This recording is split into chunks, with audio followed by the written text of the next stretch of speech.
بسم اللہ الرحمن الرحیم۔ السلام علیکم دوستو، میں خیریت سے کی طرف سے بھی خیریت سے ہوں گے۔ ایک اور اہم خبر کے ساتھ حاضر ہوا ہوں اور یہ خبر ہے عازمین حج کے لیے کرونا ویکسین کی 2 خوراکیں لازمی ہیں۔ اردو نیوز کی ویب سائٹ ہے، آپ کے سامنے اسکرین پر نظر آ رہی ہے۔ اس میں بتایا جا رہا ہے کہ عازمین کے لیے کرونا ویکسین کی 2 خوراکیں لازمی ہیں۔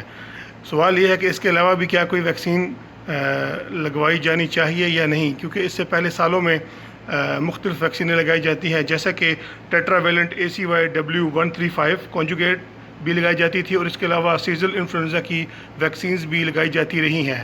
لیکن اس بار منسٹری نے واضح طور پر یہ بتایا ہے کہ کرونا ویکسین کے 2 ڈوز کے علاوہ کسی بھی قسم کی کوئی بھی ویکسین لگوانے کی حجاج کرام کو ضرورت نہیں ہے۔ تو امید کرتا ہوں کہ یہ خبر کافی بھائیوں کے سوالوں کا جواب، کیونکہ کافی بھائیوں کی طرف سے سوال آ رہے تھے کہ ویکسینز کیا صرف کرونا کی ہی لگوانی ہے یا کوئی اور ویکسین بھی لگوائی جانی ہے، تو یہ منسٹری نے واضح اس کی کنفرمیشن کر دی ہے کہ کرونا ویکسین کی 2 ڈوزز کے علاوہ کسی بھی قسم کی کوئی بھی ویکسین کی عازمین حج کو ضرورت نہیں ہوگی۔